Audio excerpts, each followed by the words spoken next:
Boa noite, pessoal. Essa é a nossa reunião mensal do mês de maio da Liga de Neuro da UFJF. E hoje a gente trouxe um convidado muito especial para falar um pouquinho sobre neuroimagem para a gente. O tema de hoje vai ser avaliação por imagem da hidrocefalia e diagnósticos diferenciais na infância, pelo Dr. Leonardo Lopes Macedo.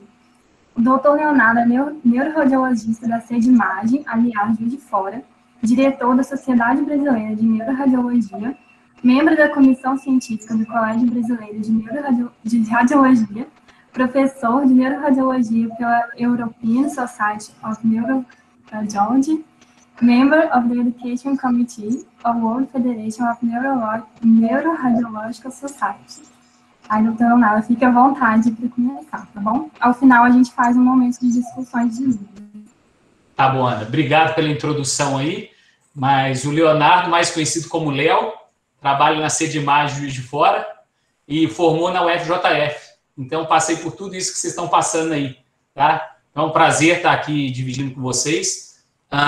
Eu imagino que nessa aula a gente vão ter muitos estudantes, mas vão ter pessoas graduadas também, como a Ana aí, né?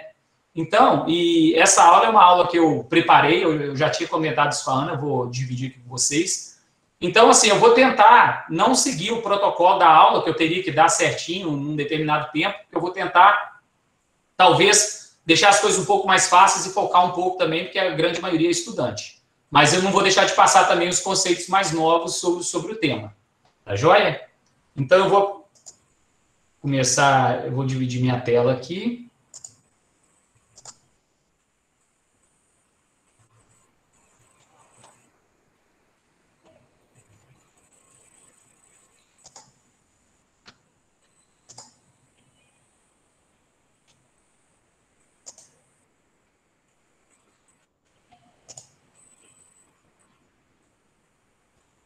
Então, vocês só me falem se estão vendo direitinho a tela e se estão vendo aqui a minha seta.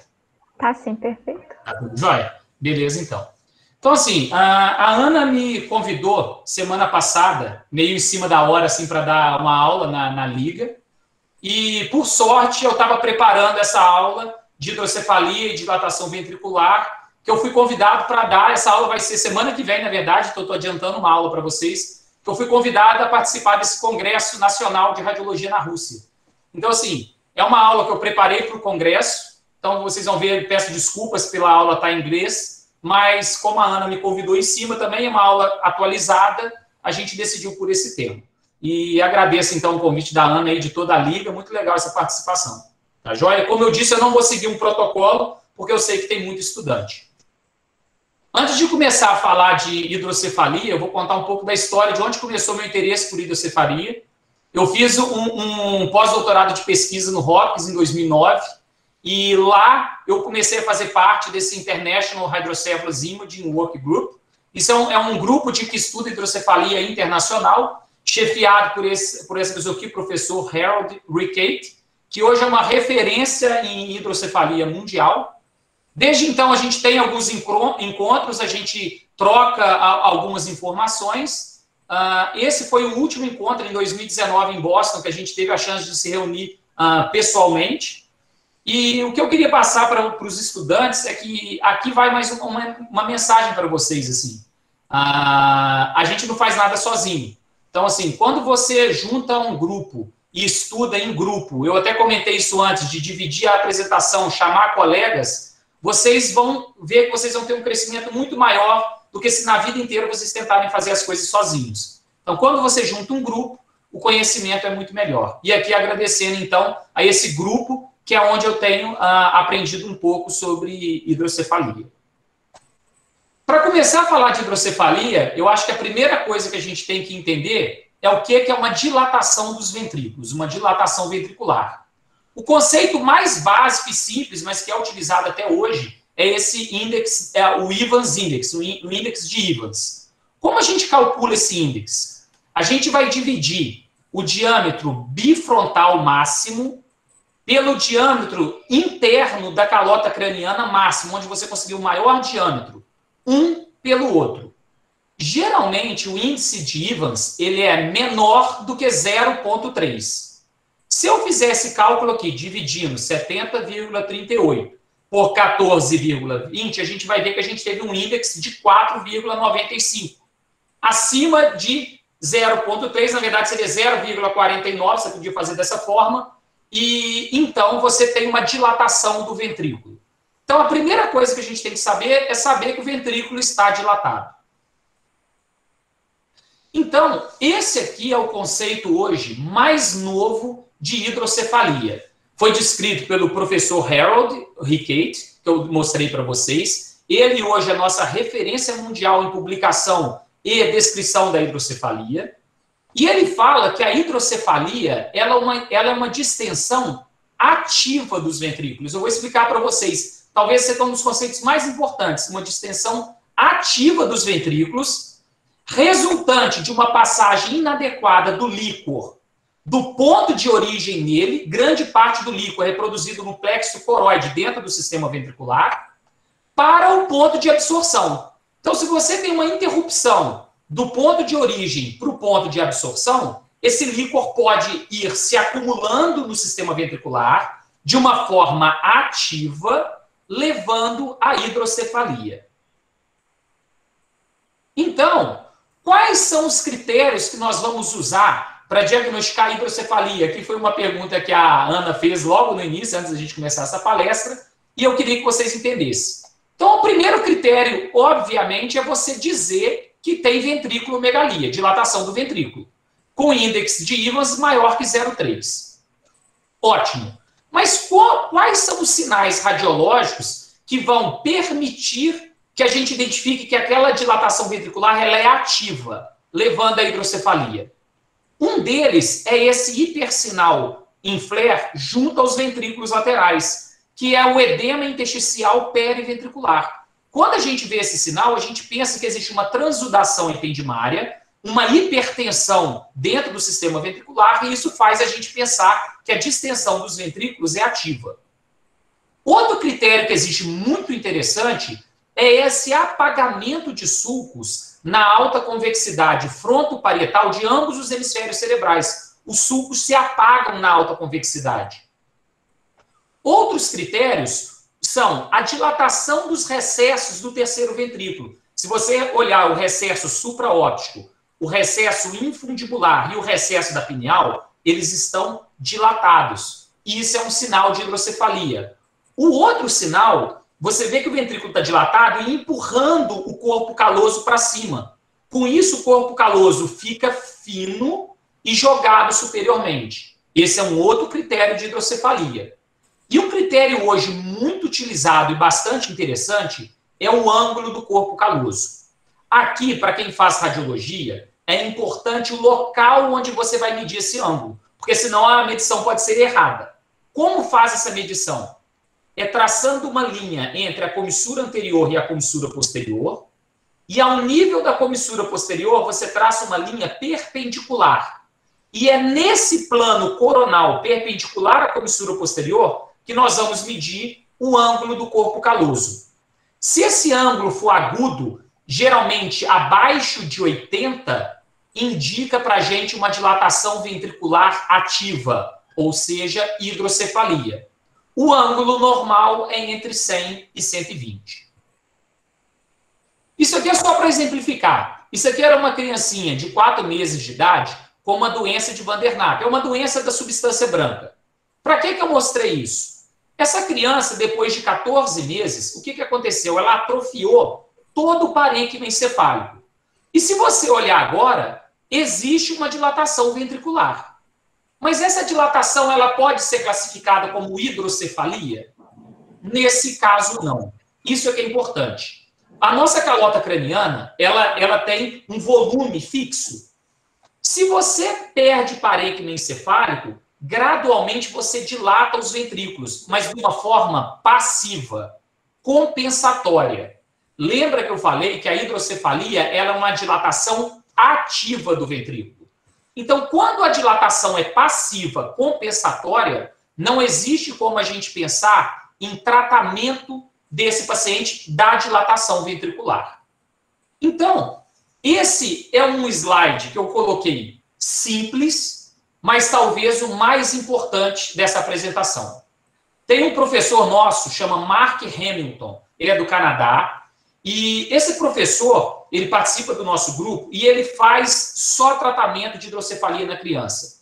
E tem uma frase que ele cita que eu acho que todo mundo tem que guardar, que um shunt de derivação numa criança é uma sentença. Ele usa isso em toda a palestra que ele faz. Então, para você indicar um shunt numa criança, você tem que ter completa certeza de que ela tem uma hidrocefalia e não uma dilatação dos ventrículos passiva. Vamos tentar diferenciar? Os dois aqui têm um índice de Evans acima de 0,3. Os dois têm dilatação do ventrículo. Mas quando eu comparo uma dilatação ventricular passiva da hidrocefalia ativa, na hidrocefalia eu consigo ver a transudação ependimária.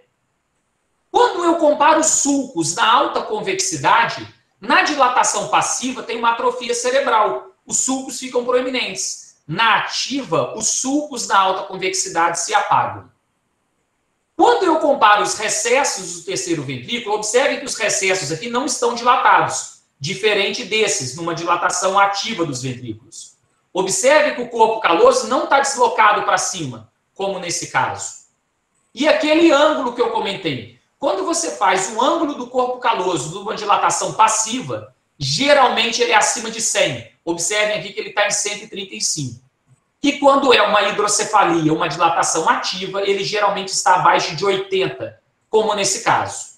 Então, guardem isso aqui. Essa diferenciação é, talvez, o mais importante item dessa apresentação. Classificação da hidrocefalia. A gente vai classificar hoje a hidrocefalia em não comunicante, tem algum fator obstrutivo, da comunicante, onde não tem fator obstrutivo. A não comunicante, onde tem um fator obstrutivo, esse fator obstrutivo ele pode ser intraventricular, onde a obstrução ela está relacionada ao sistema ventricular. Pode ser por uma lesão dentro do ventrículo, pode ser por uma lesão causando efeito de massa no ventrículo, ou pode ser por uma estenose do aqueduto. A não comunicante, ela também pode ser fora do ventrículo. Nesse caso, a obstrução à circulação licórica está fora do ventrículo. Pode ser uma pós-hemorragia, pode ser após uma infecção, ou até uma carcinomatose, ou uma carcinomatose leptomeníngea, dificultando a absorção do líquor e dilatando os ventrículos. As comunicantes, não há obstrução à absorção do líquor. O clássico é a produção exacerbada de líquor, por exemplo, no carcinoma do plexo coroide, eu vou mostrar. A hidrocefalia de pressão normal, que eu vou mostrar para vocês que é um quadro bastante clássico, e a hidrocefalia de baixa pressão, que é um conceito relativamente novo que eu quero apresentar para vocês. Então, vamos começar com a hidrocefalia não comunicante intraventricular. Primeiro, você pode ter uma lesão aqui no forame de morro, obstruindo a saída dos ventrículos laterais e dilatando os ventrículos laterais. Ou seja, é uma lesão intraventricular, dificultando a circulação licórica, dilatando os ventrículos. Então, é uma lesão intraventricular. Nesse caso aqui, um cisto coloide com uma localização bem típica que é próxima aos forames de morro. Você também pode ter uma lesão extrínseca, nesse caso era um meningioma, comprimindo o quarto ventrículo e levando a uma dilatação do sistema ventricular supratentorial. Nesse caso aqui era um ascrocitoma pilocítico, um tumor da infância, comprimindo o quarto ventrículo e levando a uma dilatação moderada a importante do sistema ventricular supratentorial. Então, nesses casos, é uma lesão extraventricular, mas que exerce compressão sobre os ventrículos, levando a uma dilatação. Então, efeito de massa. O outro é a estenose do aqueduto. Então, observe aquele caso que eu até apresentei no início. Você tem uma dilatação importante, transudação ependimária, ângulo do corpo caloso pequeno, ou seja, é nítido uma hidrocefalia. Mas qual a causa da hidrocefalia? Hoje, estudando hidrocefalia, é imperativo você utilizar sequências de alta resolução. Geralmente a gente utiliza essas sequências no plano sagital, porque você precisa o tempo todo tentar demonstrar a causa da hidrocefalia, pois isso muda o tratamento da hidrocefalia.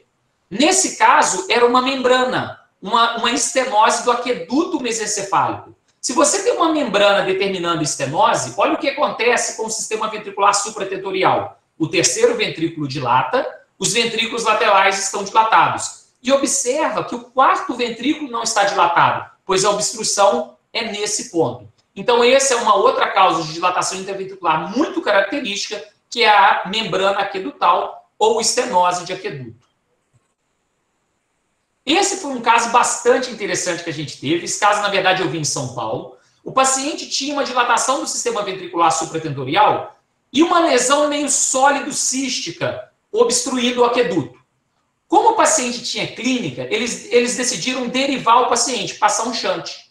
Mas quando a gente faz o exame de controle, o que a gente observou? Que a lesão migrou do aqueduto mesencefálico para dentro do quarto ventrículo. E era uma lesão cística com essas bolinhas internas, que isso é muito característico por imagem de uma neurocisticercose. Então, esse era um caso de uma neurocisticercose intraventricular causando hidrocefalia, e que após derivação, ela migrou para o interior do quarto ventrículo. Passando agora para a hidrocefalia não comunicante, tem um fator obstrutivo, mas esse fator obstrutivo ele é extraventricular. Então, esse aqui é um caso clássico. O paciente chega no pronto-socorro, esse aqui era um homem de 53 anos, com uma cefaleia intensa, aquela que ele nunca teve na vida. Guarda essa clínica, porque quando você enxergar isso, e na toma aparecer essas hiperdensidades em sulcos e cisternas da base, isso é muito característico de uma hemorragia subaracnoide. Então, o paciente tem uma hemorragia subaracnoide, o que aconteceu com esse paciente? Ele voltou 20 horas depois. Na verdade, ele já estava no hospital. E 20 horas depois a gente faz um exame de controle. O que está acontecendo agora? Está acontecendo uma dilatação do sistema ventricular. Ou seja, aquele sangue nas cisternas e nos sulcos está dificultando a reabsorção licórica. E agora você tem uma distensão ativa dos ventrículos extraventricular decorrente do sangue. Esse paciente, por conta disso, acabou sendo derivado e também foi tratado. Na verdade, o que tinha feito o sangramento era um aneurisma da artéria cerebelar póstera inferior. Então, lembra que a hemorragia pode obstruir a absorção licórica e levar à hidrocefalia. Então, pós-hemorrágica. Mais interessante é que depois de 15 dias o paciente volta, num controle ele está bem, os ventrículos estão numa dimensão ainda dentro da normalidade. No entanto, ele começa a ter cefaleia 3 meses depois e retorna ao clínico. Quando ele retorna, o que a gente já consegue observar? Uma nova hidrocefalia e uma hipointensidade de sinal no gradiente eco em sulcos. Isso aqui chama siderose superficial. Ele teve uma hemorragia e fez essa siderose agora. O sangue reabsorveu e ficou essa siderose em sulcos, dificultando a absorção licórica, e ele refaz a hidrocefalia. Observe os sinais: transudação epidimária, apagamento de sulcos, bem clássico. Ou seja, o pós-hemorrágico ele pode ser agudo, subagudo ou mesmo crônico. O paciente volta, às vezes, 2, 3 anos depois, onde ele vai desenvolver a hidrocefalia. Interessante notar que o aqueduto mesencefálico está pérvio e que o forame de Magendie, esse medial do quarto ventrículo, também está pérvio. Ou seja, a dilatação ela é extraventricular. E só mostrando novamente que a gente sempre tende a medir o ângulo do corpo caloso, que também estava agudo, indicando realmente se tratar de uma hidrocefalia. Esse é um outro caso bastante clássico que a gente costuma ver. Hoje a gente vê um pouco menos, mas a gente ainda vê, que é aquele paciente que vem com uma hidrocefalia, muitas vezes cefaleia, e você tem uma impregnação difusa das cisternas da base. Além disso, você tem nódulos com impregnação nodular pelo meio de contraste, impregnação das meninges. O que é isso? Isso é bastante clássico de tuberculose. Então, no nosso meio a gente tem, principalmente nos pacientes imunossuprimidos, e a tuberculose, por comprometer as cisternas da base e sulcos, o espaço subaracnoide, ela pode levar a uma dificuldade de absorção do líquor, consequentemente, distensão ativa dos ventrículos, hidrocefalia. Então, uma causa pós-infecciosa comprometendo as cisternas da base e espaço subaracnoide pode levar a uma hidrocefalia extraventricular.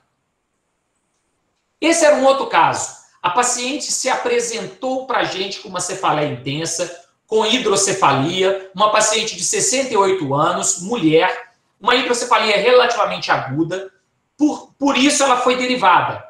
E quando a gente fez a ressonância magnética, o que existia? Uma impregnação heterogênea, difusa do espaço leptomeníngeo, mas além disso, lesões nodulares no cerebelo. Na verdade, era uma carcinomatose leptomeníngea por um câncer de mama, nesse caso, que também pode obstruir a drenagem licórica e levar à hidrocefalia. Eu estou mudando agora. Eu estou falando agora de hidrocefalia comunicante, aquela onde não há dificuldade na absorção licórica. O clássico é esse aqui. É uma criança que se apresenta muitas vezes com, pode ser cefaleia, mas nesses casos aqui vai ser epilepsia, rebaixamento de nível de consciência, porque é uma criança muito novinha, você não consegue ver os outros sinais. Ela tem uma hidrocefalia, mas tem um tumor junto ao plexo coroide do ventrículo lateral esquerdo. Esse tumor tem impregnação intensa pelo contraste. Geralmente, nesses casos, se trata de um papiloma ou de um carcinoma do plexo coroide.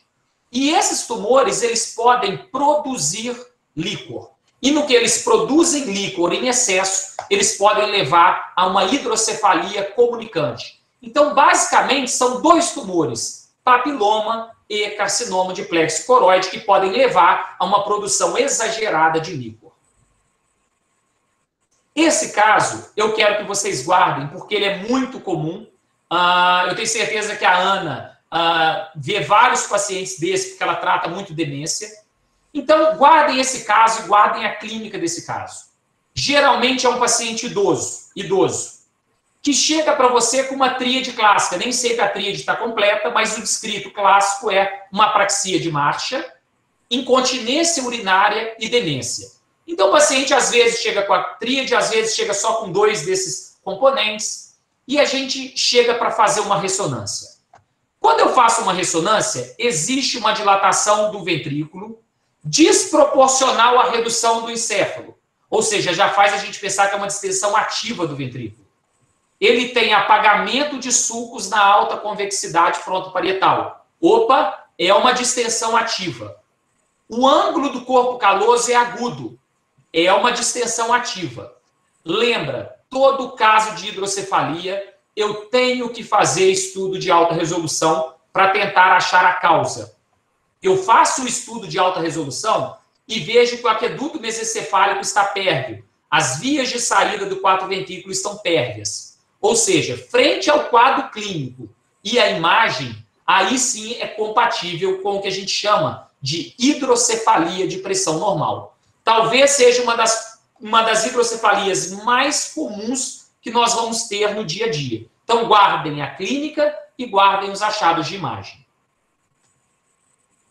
Falando de hidrocefalia de pressão normal, eu queria trazer um termo relativamente novo, mas extremamente importante, que tem sido discutido nos congressos, tem sido discutido também para tratamento.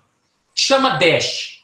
O que significa DASH? É uma hidrocefalia associada a um alargamento desproporcional do espaço subaracnoide.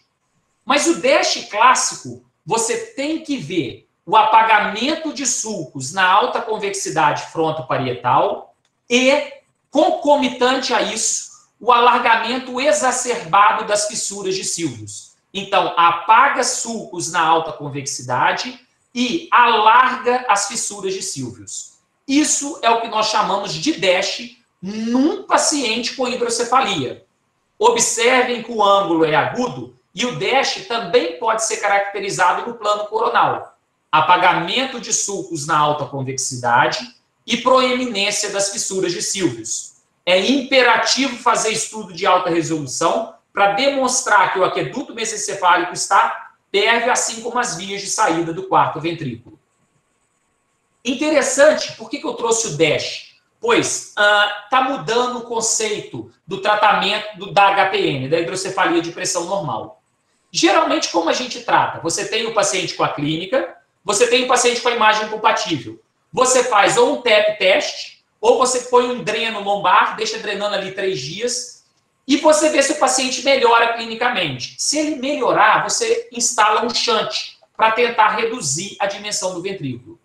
No entanto, 2 estudos, o Symphony e o Symphony 2 atuais, mostraram que no paciente que tem DASH, esse achado de imagem, você poderia não precisar do TEP teste ou daquela drenagem de 3 dias e já partir para um shunt. E eles mostraram que a taxa de resposta é a mesma de quando você tem o TEP teste ou a drenagem de 3 dias positiva.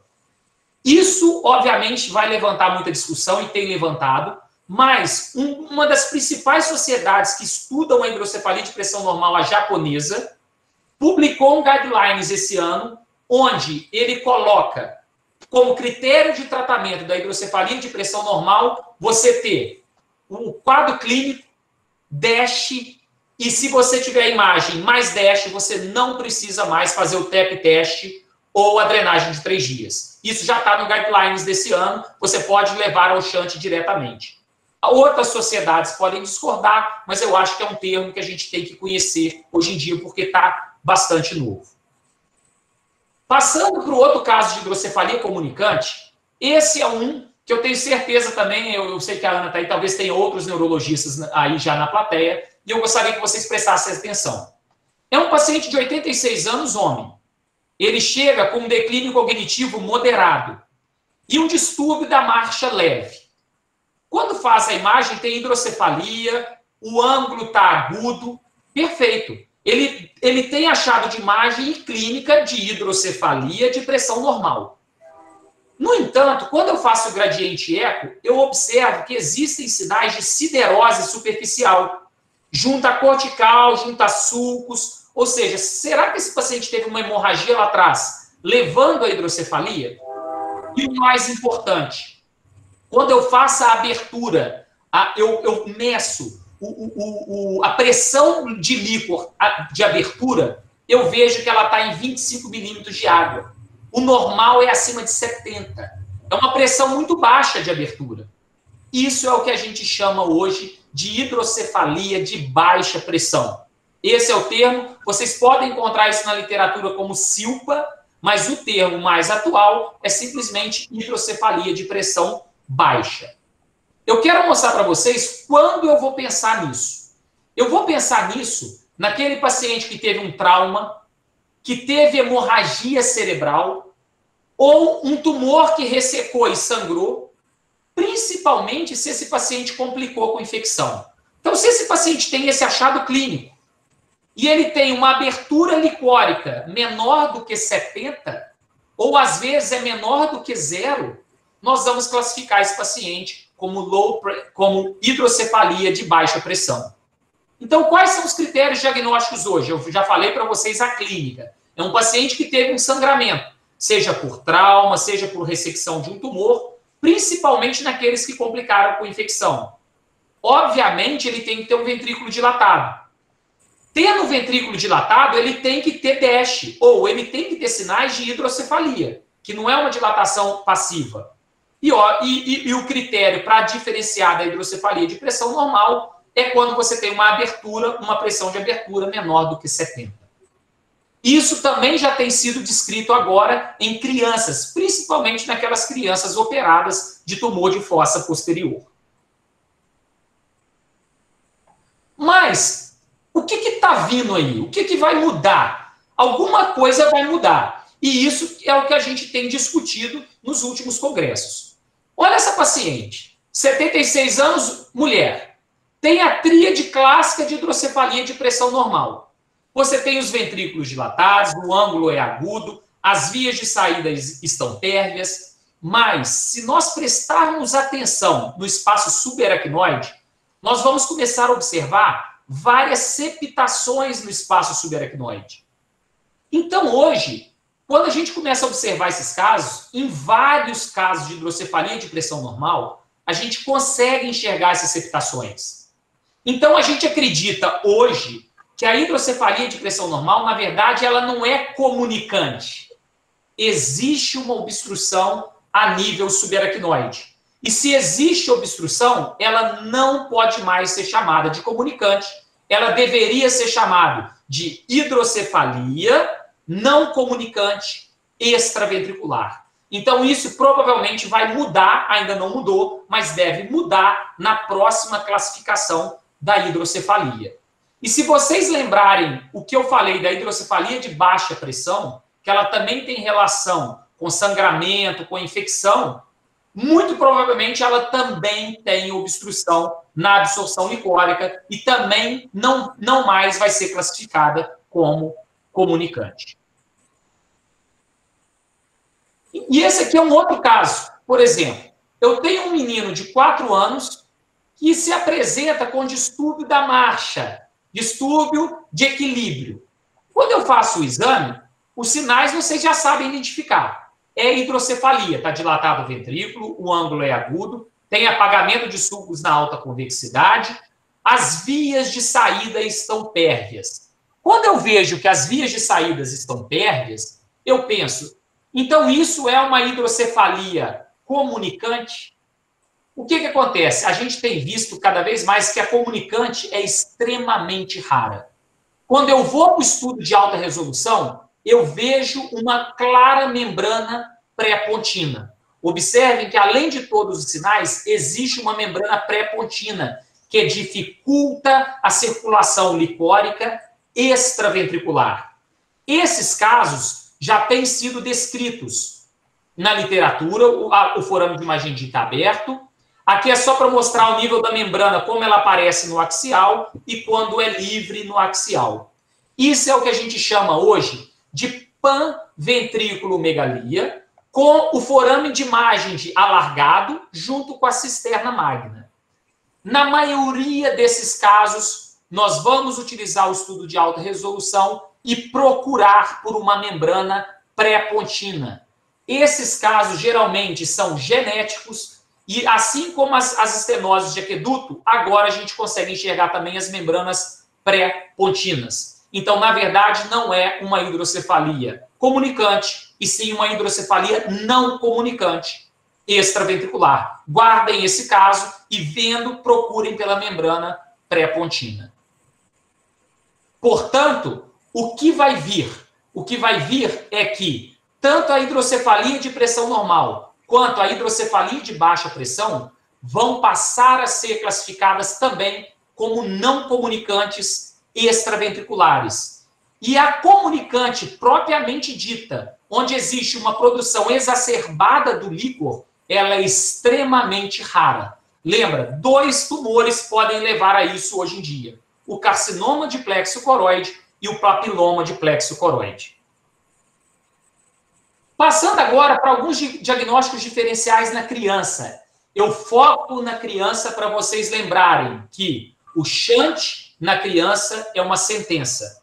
Então, para fazer um shunt em uma criança, nós temos que ter certeza que é hidrocefalia e certeza que a hidrocefalia leva aos sintomas da criança e que ela vai se beneficiar de um shunt para drenar o líquor.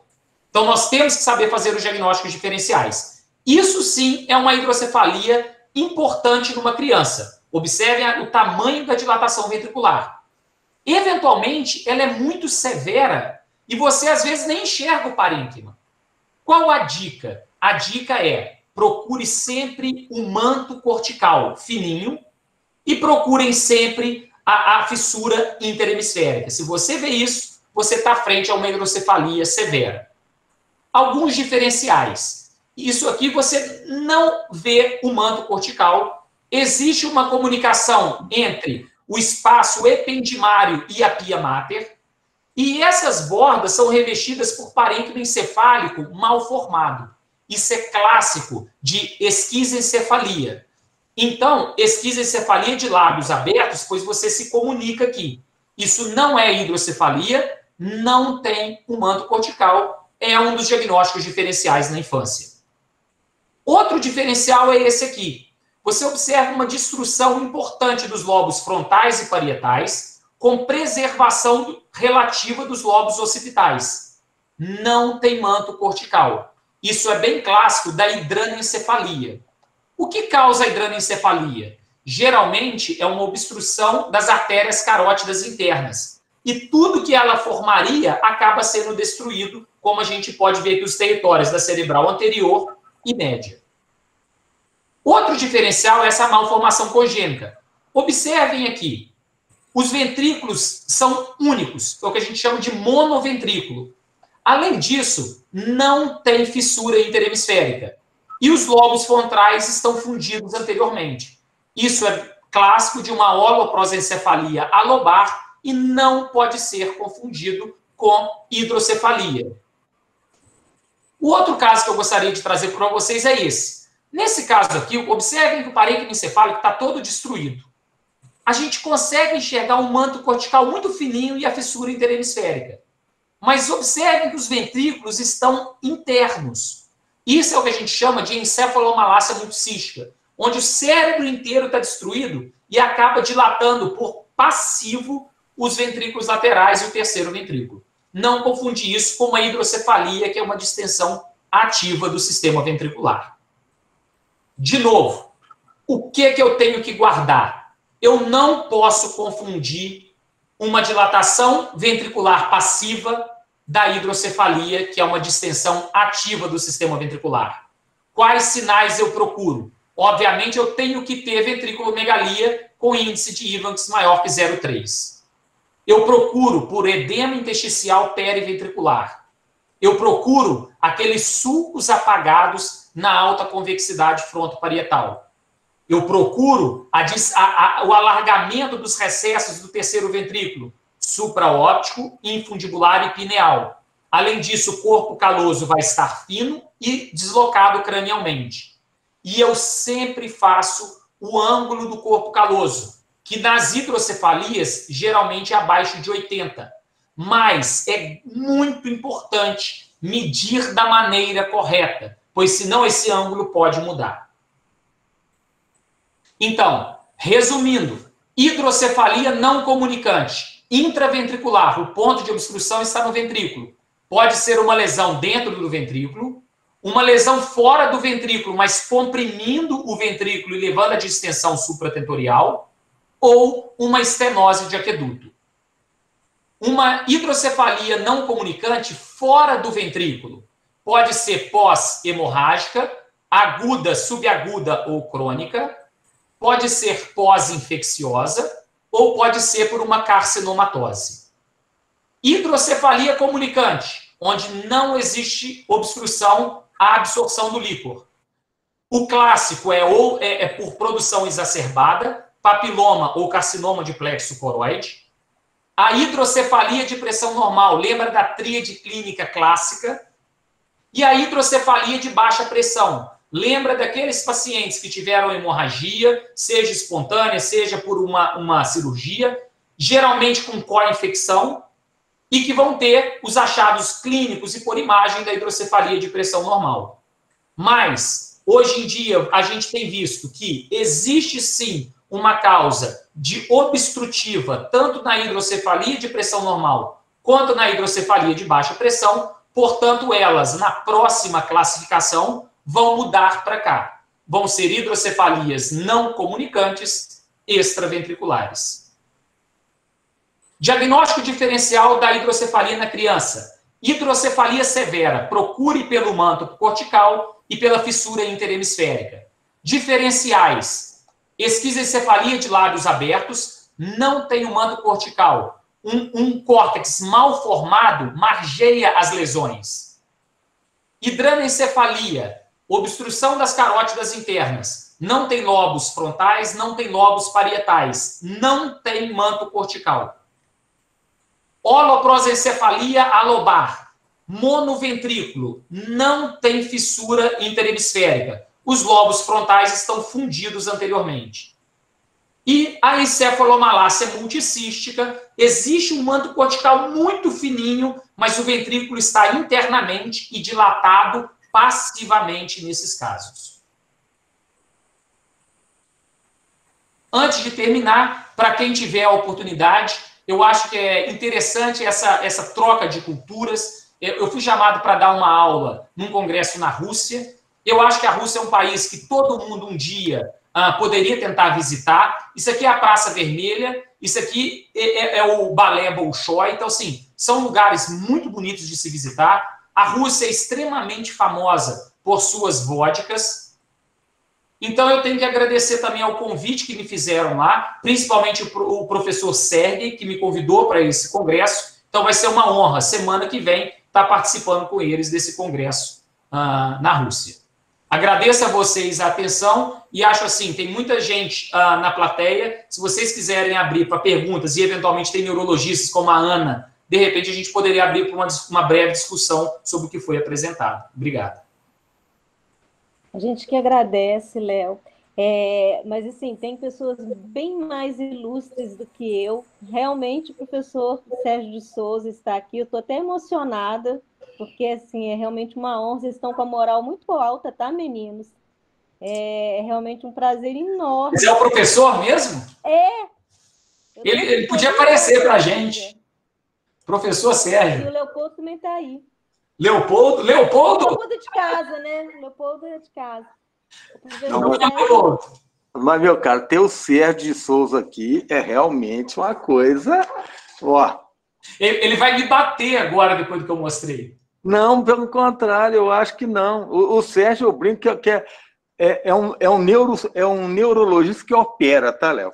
É diferente. Ele tem uma... O Sérgio é muito clínico, né? O Sérgio realmente para nós, uma referência, assim, que realmente a gente... Será que ele foi embora, gente? Eu vi um Sérgio de Souza. Sérgio de Souza. Eu falei, será que é o Sérgio professor, gente? Ele estava aqui, eu vi. Ele correu, Leopoldo, ele queria me bater e foi embora. Não, sabe que o Sérgio sempre foi assim, né? Ele é uma pessoa muito discreta, né? Ele fica... Eu já vi o Sérgio várias vezes na plateia e a hora que terminou a aula, ele levanta, sai quietinho, vai ver o cantinho, vai embora.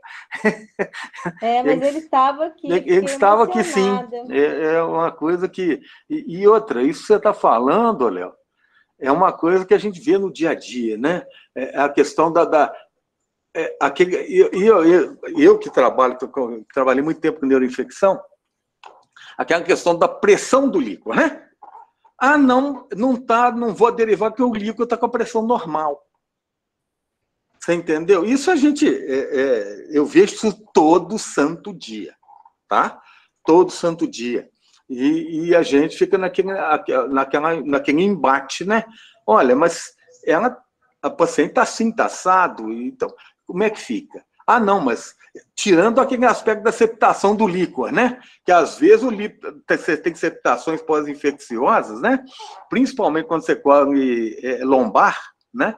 Às vezes o paciente faz septações e todo mundo sabe que para ter pressão hidrostática tem que ter comunicação do líquido, né?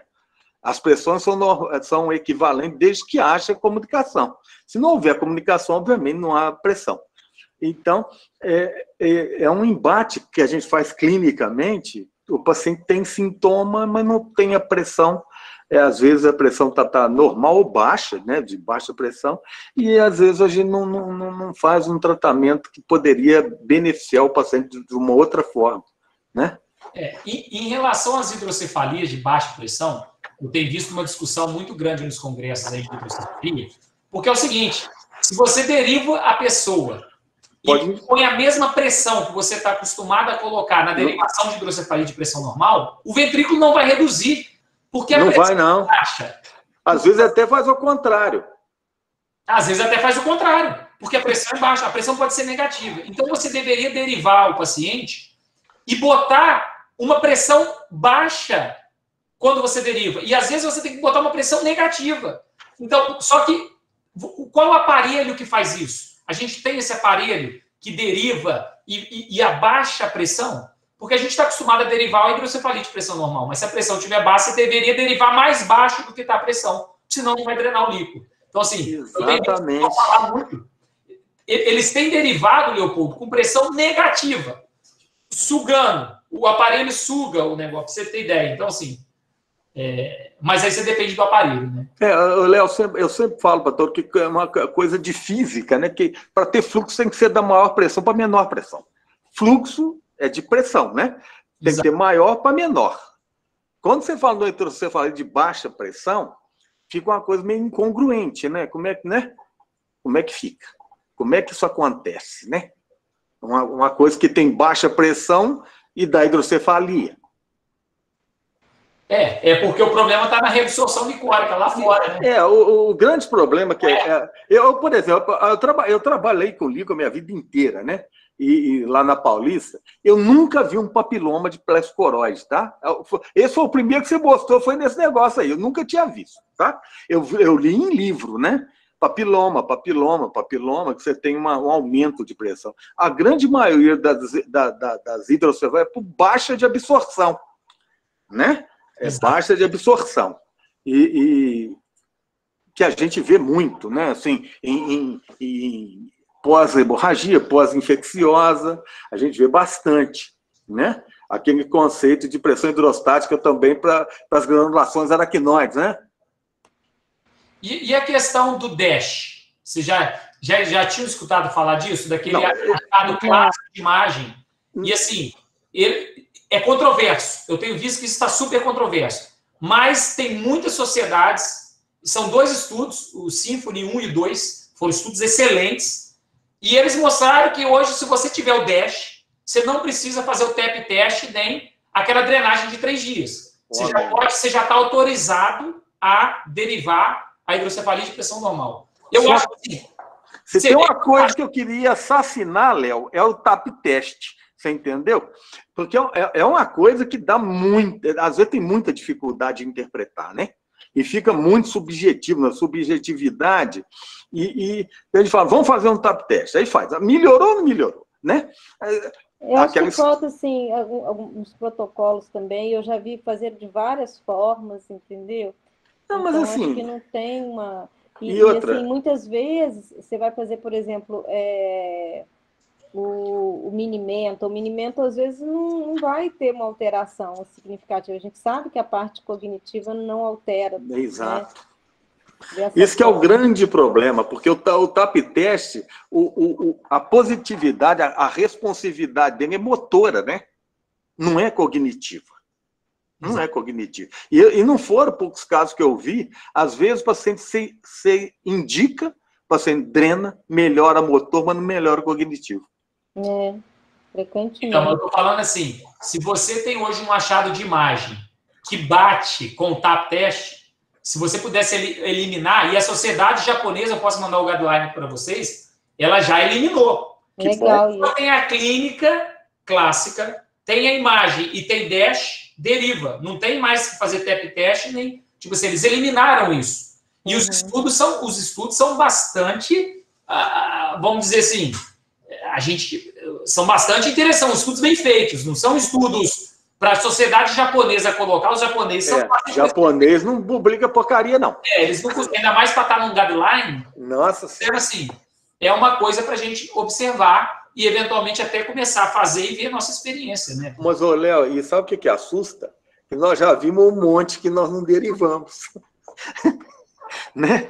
Que a gente foi exatamente por essa questão aí. Você entendeu? A gente vê casos que a gente sabe que clinicamente o paciente tem, mas, eventualmente, como eu te falei, fica aquela dúvida e acaba não derivando. Que outra coisa que eu concordo contigo, derivação, gente, você está pondo uma prótese, né? Você está pondo alguma coisa não biológica. E tudo que é não biológico traz problema. Uma hora ou outra traz. Então, não é uma coisa que a gente também possa ficar indicando assim, né? Ao Léo, né, Léo? Ao Léo, né? Mas, assim, eu acho que isso aí vai revolucionar, viu? Esse conceito vai revolucionar as hidrocefalias. E, como eu te falei, os japoneses são muito criteriosos, muito. Nossa. Exatamente. Por isso que eu citei, porque, assim, não é um trabalho, são trabalhos excelentes e um guideline pela sociedade japonesa. Então, assim, não é uma coisa, eu considero relevante. E, assim, se você pegar esse DASH e pegar os trabalhos, são vários trabalhos. né, mostrando a positividade dele. Mas aí fizeram estudos multicêntricos enormes para chegar nesse guideline esse ano. Mas, assim, é bom para a gente estar sabendo, né? Os alunos têm alguma pergunta, gente? Às vezes alguém quer tirar... Fica à vontade para perguntarem. Hã? Então, o pessoal fica à vontade para perguntar. Pode perguntar, gente. Eu queria fazer uma pergunta, sim. Sim. Primeiro foi sobre a criança com hidrocefalia severa. Eu fiquei um pouco assustado, que foi a primeira vez que eu vi um exame de imagem daquele, cara. Então, a primeira dúvida que eu tive foi essa, de qual que é o prognóstico da criança com hidrocefalia severa. Olha só, o prognóstico, eu acho que assim, quando a gente vê uma hidrocefalia severa numa criança, geralmente tem alguma coisa por trás. Ou essa criança tem uma doença grave que atrofiou tudo e aí o prognóstico é péssimo, ou ela tem outras malformações associadas. Então, a resposta para você é, não dá para dizer. O prognóstico geralmente não é bom. Uma hidrocefalia severa geralmente não é bom. Mas eu já vi casos de hidrocefalia, não naquele grau, num grau um pouco menor, que derivou e o cérebro, parece que o cérebro aparece de novo. Tipo assim, ele era comprimido. Ressuscita. São coisas assim. Mas igual aí, esponja, quando você espreme. Exatamente. Então, só que o problema é que, assim, o quanto que o cérebro já está lesado, o quanto que essa criança... Ninguém consegue te dar essa resposta. O fato é que ninguém quer ter aquele exame. Entendeu? Mas, assim, o prognóstico geralmente não é bom. Mas dá para você cravar o prognóstico? Não. Quem vai te dar o prognóstico é a clínica e a evolução. Não vai ter imagem. E tem um detalhe, viu, Daniel?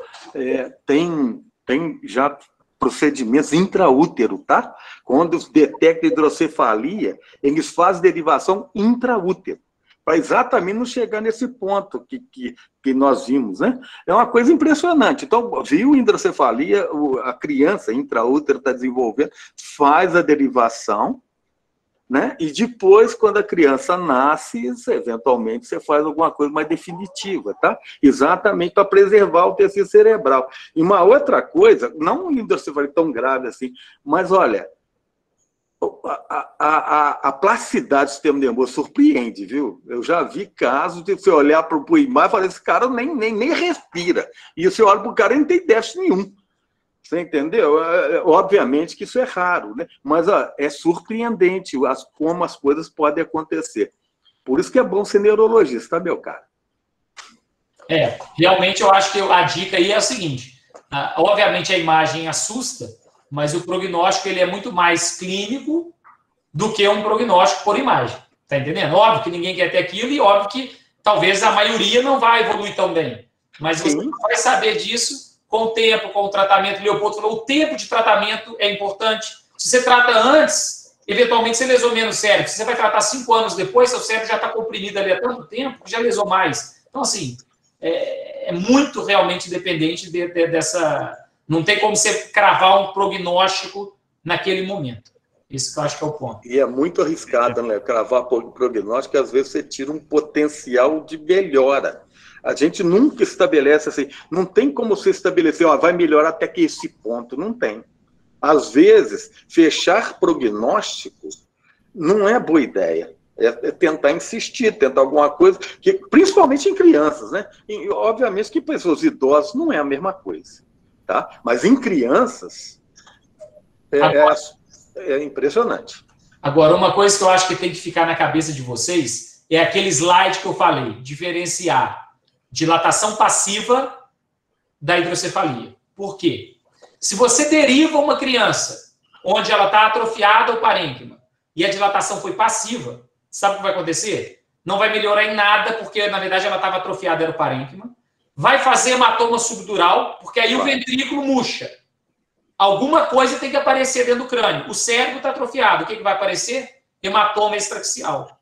E aí vem infecção, você piora o prognóstico da criança. Era melhor não ter feito nada, você piora. Então, o critério de derivação tem que ser o seguinte, você tem que ter hidrocefalia e não dilatação do ventrículo. Eu acho que esse conceito, se vocês conseguirem guardar isso, que é diferente uma coisa da outra, um é a dilatação passiva, que acontece porque atrofia o cérebro. O outro é porque ou não ou tem produção do líquor, que é raríssimo, como o Leopoldo disse, ou porque você tem uma dificuldade de absorção do líquor e aí está distendendo ativamente o ventrículo. Esse caso, eventualmente, precisa de tratamento. Então, essa diferenciação é extremamente importante. No caso da doença de Alzheimer, não seria, então, uma hidrocefalia? De hipótese nenhuma. Quando você tem Alzheimer, você tem uma atrofia do parênquima encefálico, principalmente de hipocampos, e às vezes, por conta de uma atrofia severa, dilata o ventrículo. Você tem que chamar ventrículo dilatado ex vácuo ou passivamente. Nunca você pode utilizar o termo hidrocefalia. Esse é que é o negócio. Você tem uma dilatação do ventrículo passiva ou ex vácuo. Uma dilatação porque atrofiou. Entendeu? A gente usa muito esse termo, né, dilatação ex vácuo, e é exatamente isso que o Léo falou, né? É porque não tem mais parênquima, o cérebro já atrofiou, então ele tem que ser ocupado de alguma coisa, aí vai o líquor. Né, Daniel, isso aí a gente chama de teoria dos 3 compartimentos, né? O crânio é um volume fixo, né? Se uma coisa diminui, outra tem que aumentar, porque o volume é fixo, não existe vácuo dentro do crânio, né? Então, se você... Algumas pessoas... Não, sim, para alguns políticos tem, mas não é o caso, né? Isso não tem prognóstico. Mas, assim, o que acontece? Quando você diminui o volume do parênquima, o líquor aumenta o volume para poder ocupar o espaço. Você entendeu? Então, você tem aumento de líquor? Tem, mas não tem aumento de pressão. Aconteceu porque o cérebro diminuiu. Tá? E ele diminui em 3 proporções, né? Largura, altura e comprimento. Então, aumenta o ventrículo, entendeu? O ventrículo diminui, ele aumenta para fora e o cérebro para dentro. Entendeu? Nas 3 dimensões. Tem atrofia nas 3 dimensões. Gente, eu já achei gente chique aqui. A Jéssica Tilly também está aqui. Então, o negócio vocês estão com a moral muito alta, tá? Os meninos estão brilhando. Falei com eles. O Helder também. Tô gostando de ver. Parabéns para vocês, tá, menino? Ai, gente, chique. Esse chique aí vindo da Ana Laura é muito, muito chique, uai. Nossa Senhora.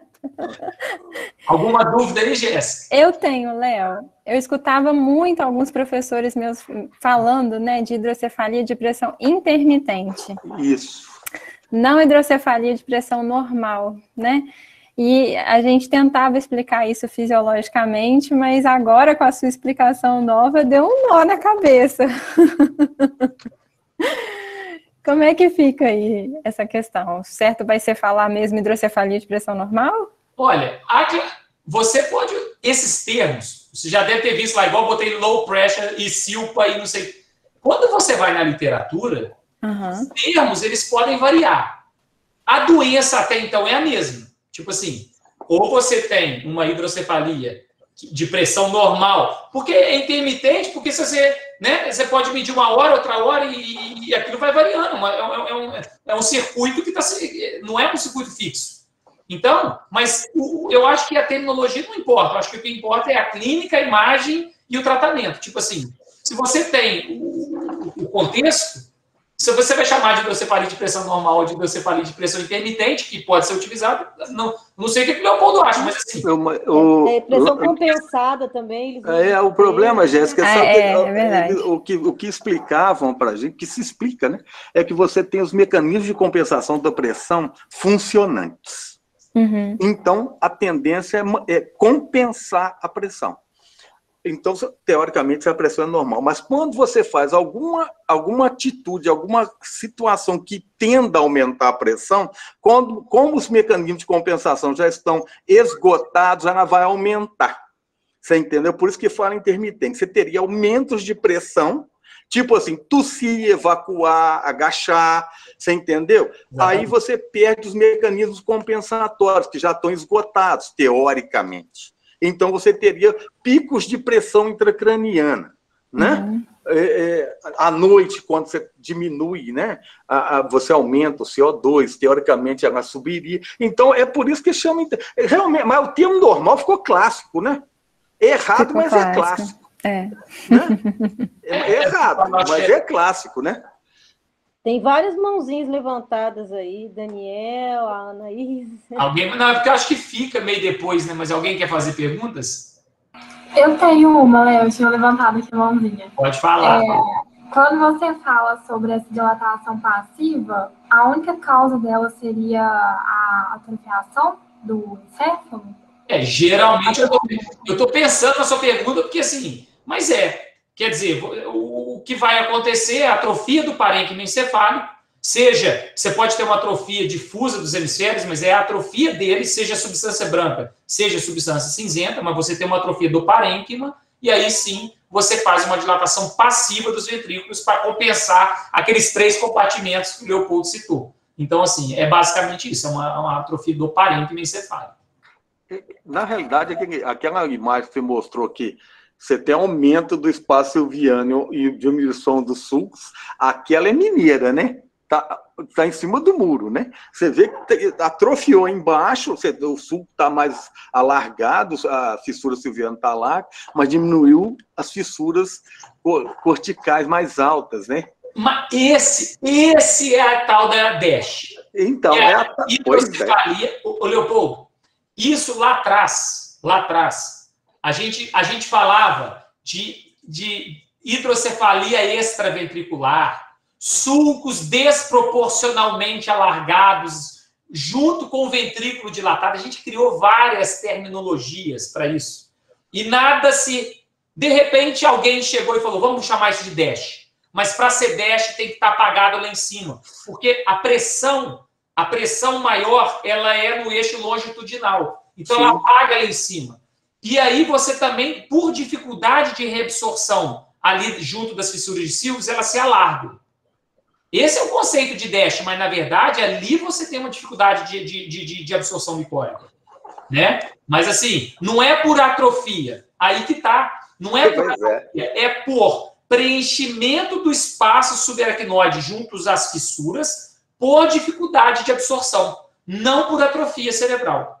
Ali. Você entendeu? Isso a gente via antigamente, só que a gente não sabia o que estava acontecendo. Mas exatamente a ideia revolucionária é essa, né?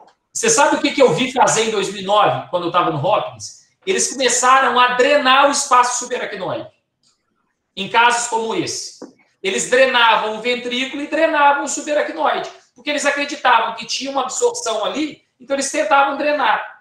Então, só para você ter ideia de como é que isso já existia, esse conceito de que tinha uma obstrução. Só que isso foi ficando cada vez mais claro. Hoje eu não vejo mais drenar o espaço subaracnoide, só drena o ventrículo. Mas lá atrás, começaram até a drenar o espaço subaracnoide. Porque falaram, senão não vai adiantar, até está dificultando a absorção aqui. Mas é muito interessante, né? Mas é John Hopkins, né, meu cara? Isso tem um pouquinho de... eles são sempre na vanguarda, né? A ideia era essa, né? É criar tratamentos, modos de atuar, né? Exatamente. Só que lá, na época, sempre fazia a drenagem de 3 dias. O paciente internava, geralmente era uma sexta-feira, e fiaçava sexta, sábado, domingo com um drenando líquor. Eu lembro que era chato, porque tinha risco de infecção, você tinha que ficar ali o tempo todo, tal, e aí fazia. A resposta maior sempre era motora. Quando tinha uma resposta clara de melhora, era na motora. Não era, obviamente, na demência, nem na incontinência urinária. Geralmente era na motora, onde eles decidiam botar o shunt. Então, assim, agora, se acreditar nessa imagem e se isso pegar, vai ser muito fácil, vai ser bom. Mas vai ser revolucionário, eu acho. Vamos ver. Se realmente a gente conseguir provar isso, vai ser revolucionário. A gente vai precisar de mais neurocirurgião para conseguir dar conta, hein? E neuroradiologista também, Jéssica. Se tiver interesse, eu posso passar tanto os trabalhos Symphony 1 e 2, que são muito simples, excepcionais, quanto o guideline da sociedade japonesa. Mas eu botei a japonesa porque eu confio na japonesa. Tem vários outros guidelines já usando o DASH. Só para vocês entenderem, assim, o negócio está sendo super falado. Mas há controvérsias. Tipo assim, vai ter um neurocirurgião que vai querer matar o outro, porque o cara está acostumado a fazer TEP desde que ele tem 20 anos de idade. Ele não vai aceitar nunca isso. Então, assim, vai acontecer. Ô, Léo, todo conceito revolucionário é assim, meu cara. Exato. É assim mesmo, velho. E eu também não estou falando que é bom, não, só para ficar claro. Não, Eu estou falando que o troço é bom. Eu não sei. Está descrito, os estudos mostram, mas se a gente vai usar ou não, nós talvez vamos saber se a gente vai errar ou não daqui uns 5, 10 anos. E tem um detalhe, tá, gente? Na população oriental, japonesa, chinesa, a incidência de AVC hemorrágico é maior, tá? E obviamente, isso cria um paradigma para nós, né? Que somos ditos ocidentais, né? Então, quando você fala em Japão, a incidência de hemorragia subaracnoide, de AVC hemorrágico é muito maior. Então, eu estava numa aula agora do Global Alliance falando de antiagregante, anticoagulante em AVC, tá? E exatamente foi o que falaram. Apareceu um estudo japonês lá, mas tem que levar em consideração que no Japão a AVC hemorrágico é mais prevalente do que na nossa população, entendeu? Então, que é uma coisa a mais, que a gente tem que levar em consideração. Nós estamos falando de populações diferentes. Agora, para você generalizar isso, esse conceito que nós estamos falando. Pode ser um conceito revolucionário que vai ter que ser posto à prova, vão ter que repetir esse symphony, né, em populações diferentes. Exatamente. Tá? Mais alguma pergunta, gente? Mais alguém? Daniel quer fazer pergunta? Ô, Léo, você convidou, eu vim, tá? Parabéns pela aula. Ô, Daniel, aprender coisa só uma coisa, que o Daniel foi colega de turma meu, viu, gente? Tô de penetra, doutor Leopoldo. Isso tá bom, cara? E aí? Boa noite. Léo, vamos sair um pouquinho do John Hopkins com as últimas atualizações de neuro e vamos voltar um pouquinho para a nossa realidade aqui. Hidrocefalia da microcefalia por Zika vírus. Você tem alguma experiência com isso? Tem algum tipo específico? Ou é só relato de caso e acabou? Não, eu tenho muito caso de Zika vírus, muitos, que eu fui coletando e de Zika vírus, mas assim, a hidrocefalia dela é muito tradicional. Ela é uma hidrocefalia por atrofia cerebral passiva. Você não deriva a hidrocefalia do Zika vírus. O Zika vírus ele faz uma destruição exacerbada do parênquima encefálico e com isso você faz uma dilatação passiva dos ventrículos. Então, a hidrocefalia do Zika vírus, dita hidrocefalia, na verdade, é uma dilatação ventricular passiva ou dilatação ex-vácuo dos ventrículos. Ela não deveria ser chamada de hidrocefalia, pois ela vem de uma destruição importante do parênquima encefálico. Então, esse a gente tem vários casos e não é ativo o problema é passivo. Então, na verdade, não seria nem classificado como hidrocefalia, não, né? Não deveria ser chamado. Foi o que o Daniel comentou lá no início. Mas hidrocefalia... É isso, a gente não deveria... É uma produção de líquor que ocupa o espaço onde estaria o encéfalo, que não vai existir porque foi destruído. O que o Zika faz? Uma dilatação ex-vácuo dos ventrículos. Ou ventriculomegalia. Esse termo você poderia utilizar, porque é uma dilatação do ventrículo. O termo hidrocefalia você só deveria utilizar quando a distensão do ventrículo ela é ativa. Você tem uma produção que está exacerbando e não consegue reabsorver o líquido. É diferente do Zika. O Zika é passivo, deveria ser ventriculomegalia.